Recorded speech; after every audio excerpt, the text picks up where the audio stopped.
Calon Tumbal Pesugihan, Part 14, pertama kalinya. Setelah salat asyar, Dinda berdiam diri di balkon kamarnya selama beberapa saat.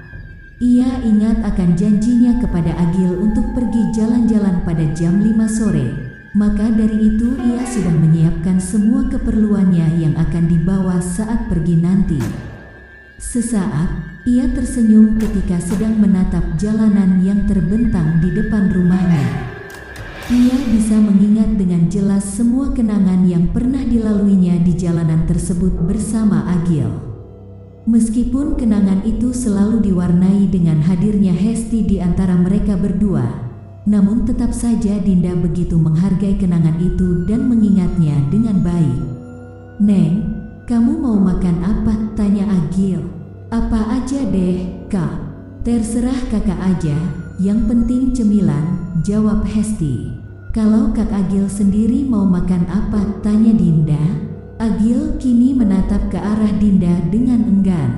"Apapun yang Neng Hesti makan, pasti Kak Agil juga akan makan," jawabnya datar.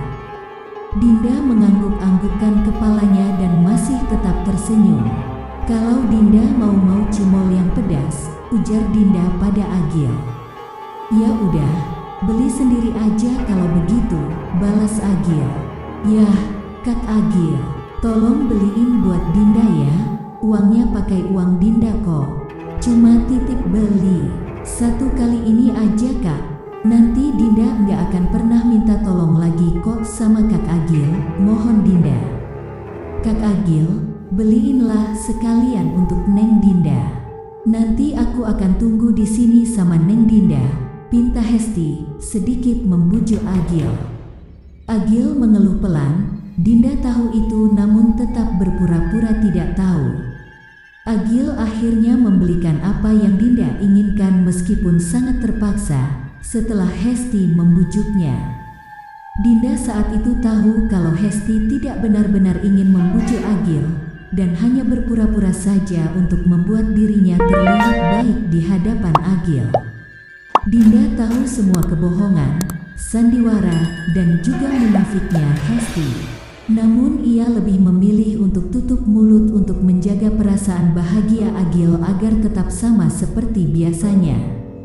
Setelah hari itu berlalu, Dinda benar-benar tak pernah lagi meminta tolong pada Agil.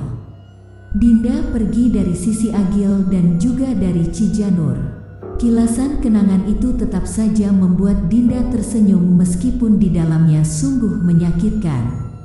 Mengenai apa yang Dinda simpan dengan rapat tentang Hesti dari Agil, tetap tak pernah ia katakan meskipun Agil dan Hesti sudah lama berpisah.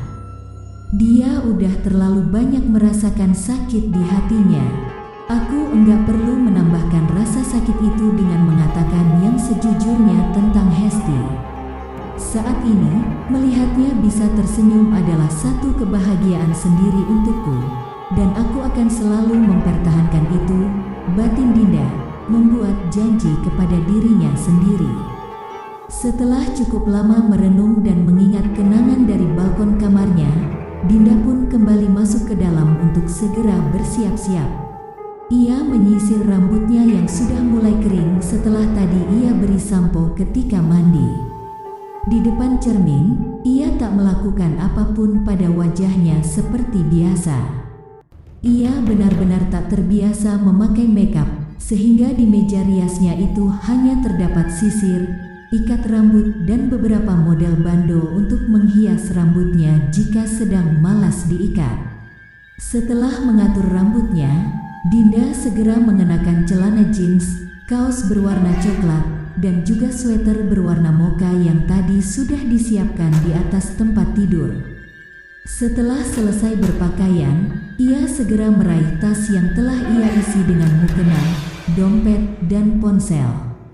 Saat keluar dari kamarnya, Rini ternyata sudah menunggu dirinya di depan pintu sambil tersenyum lebar serta memainkan alisnya naik dan turun.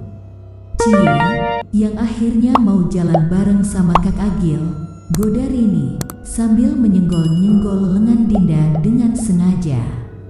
"Apaan sih, Rin? Gue sama Kak Agil cuma mau jalan-jalan biasa doang ke Malangbong. Enggak usah pakai cie-cie segala deh. Nanti yang ada gue bakalan terlihat aneh di depan Kak Agil kalau Elo bertingkah begitu. Akwar tahu, ujar Dinda, berusaha mencegah kekacauan. Lah, ngapain merasa canggung? Kan Elo udah kenal lama banget sama Kak Agil.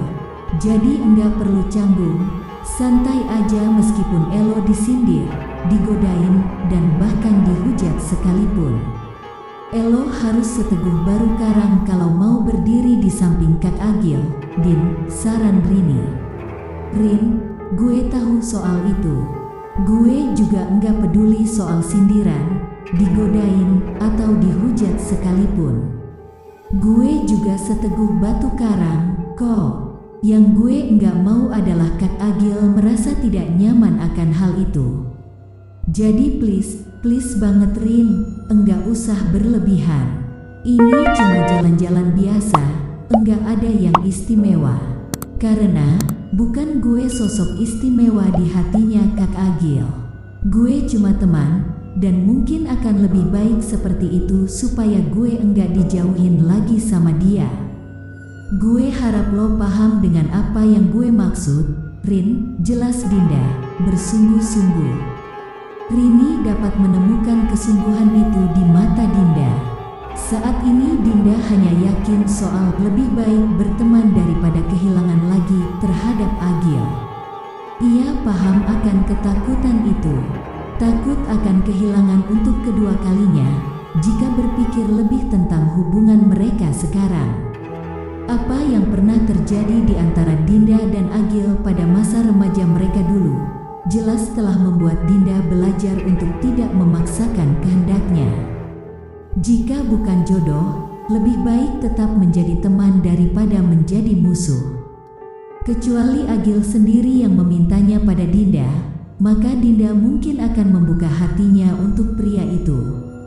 Namun, sampai saat ini Agil memang belum mengatakan apa-apa, dan hal itu jelas membuat Dinda tidak mau menaruh harapan lebih dari sekedar berteman.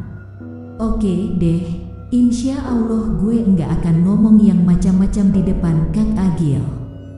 Gue akan tutup mulut sesuai dengan yang lo inginkan. Demi sahabat gue yang cantik jelita ini, janji Rini, sambil memeluk Dinda dengan penuh rasa sayang. Tambahin dong, baik hati, tidak sombong, rajin menabung, pengertian, murah senyum, dermawan, dan suka banget sama kucing, pinta Dinda. Pelit kalau gue minta beliin makanan, menggerutu kalau gue makan banyak, suka jelek-jelekin gue secara langsung biar enggak dikata gibah, tambah Rini, sambil berusaha menggelitik pinggang Dinda agar merasa geli. Dinda tertawa seraya menghindar dari Rini yang tampak begitu dendam padanya. Setelah bermain-main sebentar, mereka pun segera berjalan keluar dari rumah dan mengunci pintu rapat-rapat. Dinda tak membawa mobil, karena ia dan Agil hanya akan berjalan kaki dari Cijanur menuju Masjid Agung, Malangbong. Mereka keluar dari pagar lalu berjalan menuju ke arah warung tongseng milik Jaya, di mana Agil kelihatannya telah menunggu di depan warung itu sejak 5 menit yang lalu. Ketika sosok Dinda muncul, Agil pun tersenyum penuh kelegaan dan rasa bahagia. Ia sungguh merasa takut kalau Dinda akan berubah pikiran dan batal ingin jalan-jalan dengannya. Dan pada akhirnya ketika ia melihat sosok Dinda datang mendekat kepadanya, hatinya mulai kembali berselimut bahagia. Bapak yakin kalau mereka cuma teman? Itu Agil sampai senyum Pepsoden begitu, Pak. Masa iya sih dia cuma berteman sama Neng Dinda, bisik Denny. Udah, sekarang iyain aja dulu. Mungkin memang mereka butuh menjalani sesuatu secara bertahap, Denny, balas Jaya, ikut berbisik. Dinda pun tiba di hadapan Agil tak lama kemudian. Agil memperhatikannya dengan seksama. Dinda terlihat sangat cantik melebihi yang biasanya ia lihat selama 2 hari ini. Padahal saat itu Dinda hanya mengenakan pakaian yang sederhana, tas yang biasa, dan juga sebuah bando berwarna coklat muda yang menghiasi rambut panjangnya. "Assalamualaikum Kak Agil," sapa Dinda seraya tersenyum ceria. "Waalaikumsalam, Neng Dinda. Neng Rini mau ikut?" tanya Agil. "Enggak kok, Kak Agil. Aku mau beli tongseng, abis itu pulang lagi. Ya kali aku mau jadi obat nyamuk kalau ikut pergi jalan-jalan sama kalian berdua," jawab Rini, lalu segera masuk ke dalam warung. Dinda dan Agil pun kini saling menatap satu sama lain kemudian tersenyum. "Mau jalan sekarang?" tanya Agil. "Iya, Kak, ayo," jawab Dinda. Digandeng atuh, Agil. "Masa jalannya misah-misah?" teriak Denny penuh semangat. "Hus, Kak Denny," teriaknya kenceng banget sih. "Kuping Rini sampai berdengung nih," protes Rini, demi menghentikan sindiran dari Denny pada Agil dan Dinda. Agil dan Dinda hanya tertawa pelan atas ulah jahilnya Denny kepada mereka. Mereka pun mulai meninggalkan Cijanur dan tak lagi menoleh ke belakang, atau mereka akan mendapat sorakan penuh makna dari Denny, Rini, dan juga pengunjung warung tongseng yang tampaknya menanti-nantikan kesempatan itu. Mereka berjalan santai di sepanjang trotoar sambil menikmati suasana sore kota Malangbong yang cukup hangat meski angin sedang bertiup. "Udah lama ya kita enggak jalan-jalan sore begini," ujar Agil. "Iya, udah lama banget. Terakhir kita jalan-jalan sore begini tuh waktu bulan puasa 13 tahun lalu. Kita jalannya rame-rame buat ngabuburit. Ada Kak Denny, Imas, Lina, Kak Agil, sama Neng Hesti. Setelah itu, Dinda harus pindah dari sini karena almarhum Papa dan Mama pindah tugas," tanggap Dinda, ikut mengenang hal yang terakhir kali diingatnya 13 tahun lalu, yaitu Agil dan Hesti yang sedang saling bergenggaman tangan di depannya. Agil diam sejenak. Ia teringat bahwa selama ini dirinya tak pernah jalan berdua saja dengan Dinda ke Malangbong, dan kali itu adalah benar-benar yang pertama kalinya. Agil menikmati indahnya wajah Dinda yang tersenyum ketika berjalan bersamanya. Meskipun saat ini Dinda tidak sedang menatap ke arahnya, namun ia tetap bisa menikmati indahnya wajah wanita itu dari samping. Ia baru sadar bahwa selama ini Dinda tidak pernah berhenti tersenyum. Ia tak pernah memperhatikan hal itu sebelumnya, namun kini ia bisa menyadarinya dan mengingatnya dengan jelas. "Kita menyeberang di sini yuk, Neng. Kalau di sana agak susah menyeberangnya," ajak Agil saat mereka hampir tiba di dekat daerah Panyingkiran. Dinda pun mengangguk. Agil hendak meraih tangan Dinda untuk digenggam, namun Dinda justru dengan cepat menyimpan kedua tangannya ke dalam saku sweater yang ia pakai, membuat Agil batal mencoba menggenggam tangan gadis itu. Setelah mereka sampai di seberang jalan, Dinda kembali berjalan di sisi Agil seperti tadi, membuat jarak yang sama seakan begitu takut jika jarak itu berkurang dan Agil akan kembali menjauh. Ketakutan itu selalu saja datang di saat yang tidak tepat. Dinda berusaha menghalaunya, namun rasa takut itu terlalu besar untuk disingkirkan begitu saja. Dinda bahagia karena Agil kini ada di sampingnya, dan ia merasa takut kalau hal itu akan kembali hilang dari hidupnya. "Kita beli es goyobot, ya?" ajak Agil. Dinda tersenyum seraya menatap ke arah Agil, lalu mengangguk setuju dengan ajakan Agil tersebut. Es goyobot di sini sekarang boleh request topping. Jadi kalau Neng Dinda mau salah satu isiannya lebih banyak, ngomong aja sama penjualnya, jelas Agil. "Oh ya, berarti sekarang Dinda boleh pesan lebih banyak rotinya, dong?" tanya Dinda. Agil memperhatikan sikap dan ekspresi Dinda saat itu dengan seksama. "Neng Dinda kok sekarang enggak pernah terlalu heboh sih? Seingat kakak, Dulu Neng Dinda selalu heboh berlebihan kalau dikasih tahu hal-hal yang menyenangkan. Sekarang Neng Dinda enggak kayak begitu. Jauh lebih datar. Meskipun Neng Dinda tetap tersenyum, ujar Agil, agak berhati-hati saat mengutarakan apa yang dilihatnya.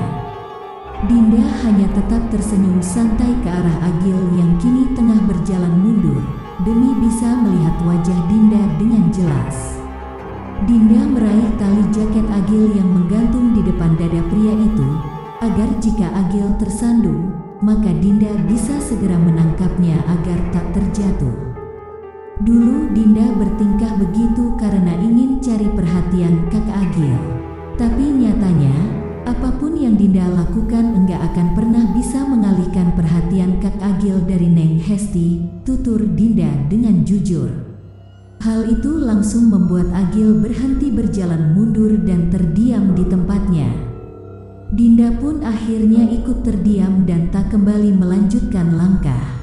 Tali jaket Agil yang tadi dipeganginya kini kembali ia lepaskan. Lagi pula, sekarang Dinda udah berusia 29 tahun dan bukan anak remaja lagi. Kalau Dinda masih bertingkah heboh begitu, yang ada nanti Kak Agil bakalan malu dan enggak mau jalan-jalan lagi sama Dinda. Mewujudkan impian agar Kak Agil mau jalan berdua sama Dinda tuh butuh waktu 13 tahun untuk tercapai.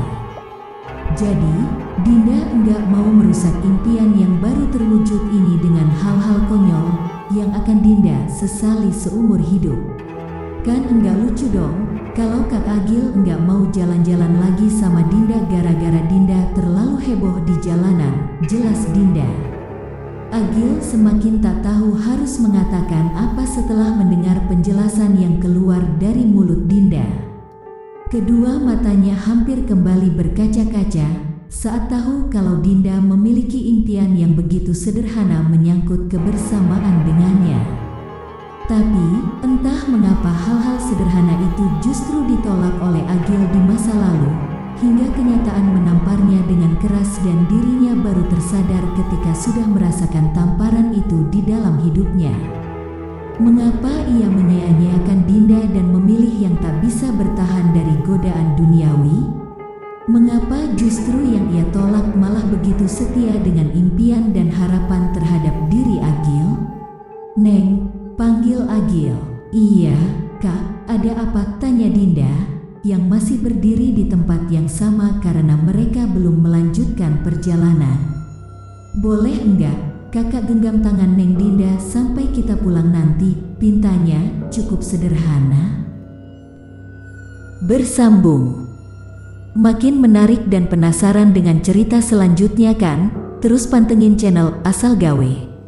Jangan lupa like, komen, subscribe, dan bagikan, serta tonton video lainnya. Salam sehat dan sukses untuk semua.